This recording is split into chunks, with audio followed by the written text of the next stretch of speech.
बड़ा interesting case है, सिर्फ आपके लिए नहीं बल्कि तमाम व्यक्तियों के लिए जिनको एक कंफ्यूजन होता है कि हमारे पास एग्रीकल्चर लैंड है या नहीं है। क्या ये जमीन एग्रीकल्चर है? क्या इस जमीन को बेचने पर कैपिटल गेन टैक्सेबल होगा? ये जमीन कहां लोकेटेड है, अर्बन एरिया में, रूरल एरिया में? रूरल एरिया की परिभाषा क्या है? तो एक अच्छा खासा कंफ्यूजन बहुत लोगों को होता है, बहुत लोगों को, मैं स्टूडेंट की बात नहीं कर रहा, उन सभी लोगों के लिए यहां पर ध्यान देने की जरूरत है। इस केस के माध्यम से हम इस चीज को समझेंगे और एक पूरा कंसेप्ट समझेंगे। सिर्फ केस का डिस्कशन नहीं है हमारा ये ऑब्जेक्ट। हमारा ऑब्जेक्ट है कि जो जमीन आपने बेची उस पर कैपिटल गेन आपको देना है या नहीं। वो जमीन एग्रीकल्चर लैंड है। श्योर है आप एग्रीकल्चर लैंड है? कैसे डिसाइड होगा एग्रीकल्चर लैंड है? क्या उसमें आप खेती करते हो, नहीं करते हो? इन सब चीजों को हम समझेंगे अभी। सबसे पहले आपको मैं समझा दूं, जमीन, लैंड, पहले हम लेकर चलें कि लैंड हमारे पास, जमीन हमारे पास एग्रीकल्चर लैंड है, मान लीजिए ये है। सर यही तो मुद्दा था कि हमें कैसे पता चलेगा कि एग्रीकल्चरल लैंड है, क्या इसमें खेती बाड़ी करनी पड़ेगी? वो हम डिस्कस कर लेंगे। पहले मान लीजिए कि आपके पास एक एग्रीकल्चरल लैंड है और यह भी मान लीजिए कि एग्रीकल्चरल लैंड सिचुएटेड है रूरल एरिया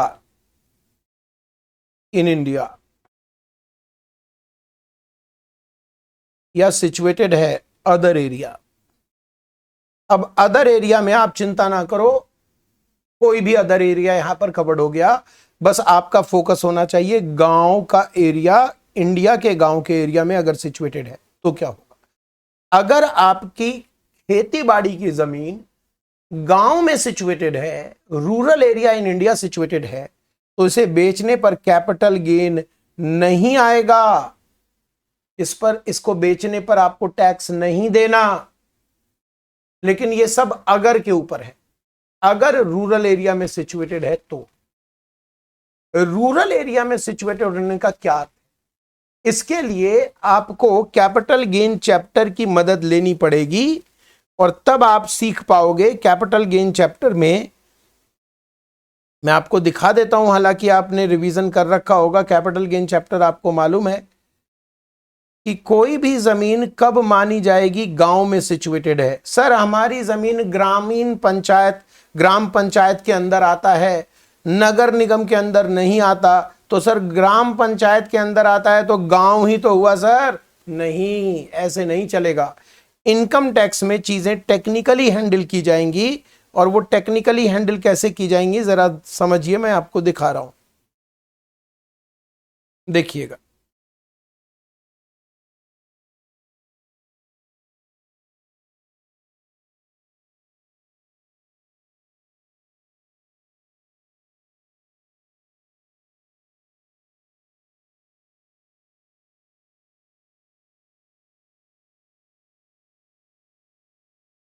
यहां देखिए, सारी कहानी यहां से क्लियर होने वाली है आपकी। Agricultural land situated in rural area in India is not treated as capital asset. ये कैपिटल एसेट नहीं माना जाता और कैपिटल एसेट को बेचकर कैपिटल गेन टैक्स देना होता है। तो जब ये कैपिटल एसेट नहीं है तो इसे बेचकर कैपिटल गेन टैक्स नहीं आएगा। रूरल एरिया के एग्रीकल्चर लैंड को अगर आप बेचते हो तो कैपिटल गेन नहीं है और रूरल एरिया के एग्रीकल्चर लैंड पर कोई भी आपको इनकम पे टैक्स देने की जरूरत नहीं है। अब यहां समझिए, रूरल एरिया को हम कहते हैं जो अर्बन नहीं है। तो आपको यह समझना पड़ेगा कि आपकी जमीन कहां सिचुएटेड है। अगर वो अर्बन में सिचुएटेड है तो रूरल नहीं है। और अर्बन की परिभाषा जो आप समझ रहे हो वो नहीं है। अर्बन की परिभाषा जो मैं बताऊंगा वो अब वो है परिभाषा। कोई भी क्षेत्र, कोई भी एरिया जो म्युनिसिपैलिटी या कंटोनमेंट बोर्ड के अंतर्गत आता है, जहां की आबादी 10,000 या उससे ज्यादा है, वो कहलाएगा pure urban area. Urban area भी नहीं बोला मैंने, प्योर अर्बन एरिया, यानी वो तो अर्बन एरिया माना ही जाएगा जो म्युनिसिपैलिटी, नगर निगम के अंतर्गत आएगा, वो तो अर्बन माना ही जाएगा। अब जो नगर निगम के बाहर है, जिसे आप कहते हो गांव में सिचुएटेड है, तब तो वो कैपिटल गेन में नहीं आएगा। उस पर जरा ध्यान दीजिए। वहां भी सरकार कहती है कि अगर अर्बन एरिया के बाहर चला गया, यानी कि म्युनिसिपैलिटी से दूर अगर आपके पास जमीन है, वो भी अर्बन मानेंगे, डीम्ड अर्बन मानेंगे। और अगर डीम्ड अर्बन मान लिया तो एग्रीकल्चर लैंड को बेचने पर कैपिटल गेन देना पड़ेगा, टैक्स देना पड़ेगा। तो इससे बचना है बेसिकली आपको। यहां पर आपको मैं उदाहरण दे रहा हूं। अगर मान लीजिए मैंने एक भारत के नक्शे में से कहीं से म्युनिसिपैलिटी का एक नक्शा निकाला कि ये म्युनिसिपैलिटी है, ये क्षेत्र म्युनिसिपैलिटी के अंदर आता है, ये इसके अंदर अगर जमीन है तब तो ये प्योर अर्बन एरिया है। लेकिन अगर इससे दूर जमीन आपकी है, कितनी दूर, उस पर ध्यान दीजिएगा, कितनी दूर। अगर पॉपुलेशन इस म्युनिसिपैलिटी की 1 लाख तक है तो इसके चारों तरफ 2 किलोमीटर तक के जमीन को अर्बन माना जाएगा। अगर इस म्युनिसिपैलिटी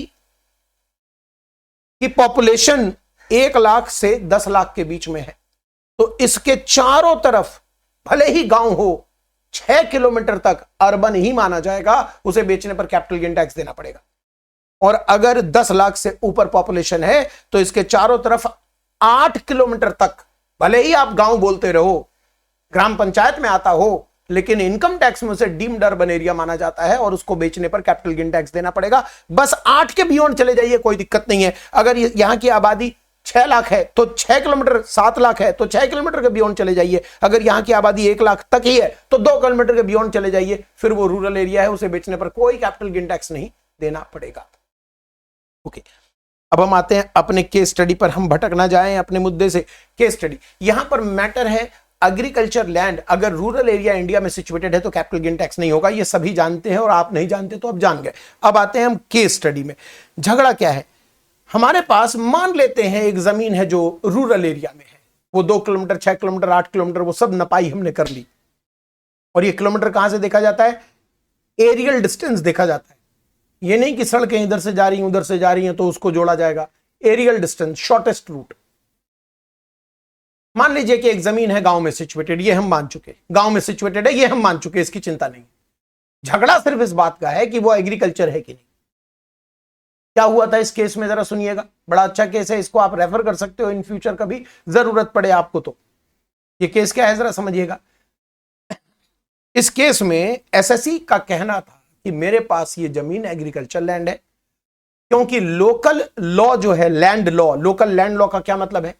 जहां पर वो रजिस्ट्री हुई है जमीन की जो रजिस्ट्री हुई है वो खेती बाड़ी के तौर पर रजिस्टर्ड हुआ है, एग्रीकल्चर लैंड के तौर पर वो रजिस्टर्ड हुआ है। तो रजिस्ट्री हमारे पास जो है वो कहती है कि ये एग्रीकल्चर लैंड है। ओके, एसएससी ने उसे बेचा और उस पर कैपिटल गेन टैक्स नहीं देता है। इनकम टैक्स ऑफिसर का कहना है कि एग्रीकल्चर लैंड नहीं है, बिकॉज इसमें एग्रीकल्चर एक्टिविटी तो हो ही नहीं रही। क्या आप उपजा रहे हो? आप खेती बाड़ी क्या कर रहे हो? कोई फसल है, कोई वेजिटेबल है, कोई फ्रूट्स है, कुछ उगा रहे हो, क्या कर रहे हो?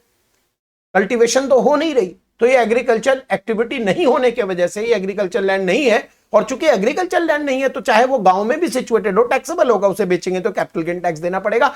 एओ अपनी जगह सही है। अगर ये एग्रीकल्चर लैंड नहीं है तो भले ही गांव में सिचुएटेड हो जमीन, आपको कैपिटल गेन टैक्स देना पड़ेगा। एग्रीकल्चर लैंड होने की वजह से ही बचना था। मामला एओ के आगे सीआईटी अपील में गया। सीआईटी अपील एसएससी के फेवर में था, क्योंकि उनको लगा कि जो रजिस्टर्ड है एज एग्रीकल्चर लैंड तो डेली एक्टिविटी नहीं भी हो रही है तो कोई बात नहीं, कभी कभार तो हुई होगी कोई activity, it's okay, agriculture land है, झगड़ा नहीं करते। आईटीएटी के पास जब गया मामला, यानी इनकम टैक्स अपीलेट ट्रिब्यूनल के पास जब ये मामला गया सीआईटी अपील के बाद, तो उनका कहना था कि एक्टिविटी बिल्कुल नहीं हो रही, क्या कुछ तो हो रही होगी एक्टिविटी। तो ये पाया गया कि कुछ हिस्सों में सूखी फसल धान काट के रखा हुआ था, बस इतनी एक्टिविटी थी। किसी और जगह खेत रहा होगा, उस खेत में से धान कटा होगा, धान काट के या गेहूं काट के जो ड्राई क्रॉप्स हैं वो काट के उस जमीन पर जो बेच दी गई, जिसका ये केस चल रहा था, उस जमीन के कुछ हिस्से में वो सूखी फसल रखी गई थी, स्टोरेज का काम हो रहा था। कितने हिस्सों में रखी गई थी जब पता लगाया तो 1/5 हिस्सों में रखी गई थी, 1/5 पोर्शन में वो सूखी फसल रखी हुई थी। तो ITAT ने कहा वो सूखी फसल 1/5 पोर्शन में रखी हुई है, तो ऐसा करो, झगड़ा ना करो तुम लोग, मैं तुम लोगों को बिल्कुल सही राय देता हूं, 1/5 एग्रीकल्चर लैंड मान लेते हैं और 4/5 जो है वो नॉन एग्रीकल्चर मान लेते हैं। तो कैपिटल गेन जब निकाला जाएगा तो 1/5 और 4/5 में बांटकर मामला निपटा देना। अब मामला हाईकोर्ट में गया। हाईकोर्ट ने कहा मुझे ये एक बात ही नहीं समझ आ रही, ये जमीन का बंटवारा कर क्यों रहे हैं आप? जब एग्रीकल्चर पर राज्य सरकार के कानून चलते हैं, सेंट्रल गवर्नमेंट का लॉ नहीं चलता, सेंट्रल गवर्नमेंट एग्रीकल्चर इनकम पर टैक्स लेती भी नहीं, तो राज्य सरकार का कानून चलता है, वहां की रजिस्ट्री चलती है, लोकल लैंड लॉ कहता है कि ये एग्रीकल्चर लैंड है, तो इनकम टैक्स ऑफिसर को इतनी परेशानी क्यों हो रही है? हाई कोर्ट ने कहा कि लोकल लैंड लॉ को ही प्रिवेल करना पड़ेगा, उसे ही कंसीडर करना पड़ेगा, यह जानने के लिए, यह डिटरमाइन करने के लिए कि यह जमीन एग्रीकल्चर है या नहीं। तो बस आप इस लाइन को पकड़ सकते हैं, यह आपका जजमेंट बहुत काम का है। जजमेंट देखिएगा, provisions of local land law should be considered while determining the land as agriculture land. Department must consider the local land law and hence it is agriculture land. तो एसएससी की जीत हो गई।